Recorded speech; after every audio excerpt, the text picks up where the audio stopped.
Sa kaugnay na balita, naging matagumpay ang 2 araw na state visit ni US President Barack Obama sa Pilipinas. Sa kanyang mensahe, tiniyak ni Obama ang commitment ng Amerika na palakasin pang lalo ang ugnayan nito sa ating bansa. Bago mag-alas 12 ng tanghali kanina, umalis ng Pilipinas si Obama sakay ng Air Force One patungong Washington. Narito ang report ni Waywaya Macalma.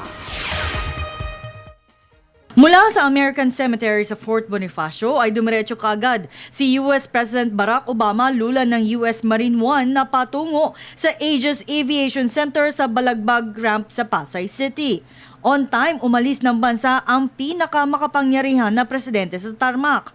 Eksaktong 11:29 ng umaga, nag-take off ang Air Force One sa runway. Kasunod nito ang ikalawa at kaparehong eroplano na VC-25A aircraft. Kasama ni US President Obama sa eroplano ang kanyang mga delegado, gayon din ang US White House media na kasama niya sa Asian Tour. Sa pag-alis ni Obama, kasama sa mga nagpaalam sa kanya ay sina Vice President Inay, US Ambassador Philip Goldberg, Foreign Affairs Secretary Albert Del Rosario, Philippine Ambassador to the US Jose Cuisia Jr., DILG Secretary Mar Rojas, MMDA Chairman Francis Tolentino at Air Force Chief Major General Jeffrey Delgado. Kumpara kahapon, mas maraming kaway at ngiti ang US President sa mga miyembro ng media. Pero sa kabila niyan ay mas mahigpit ang ipinatupad na seguridad sa loob ng Balagbag Ramp na kung saan dumobre ang bilang ng mga nakadeploy na US Secret Service sa lugar.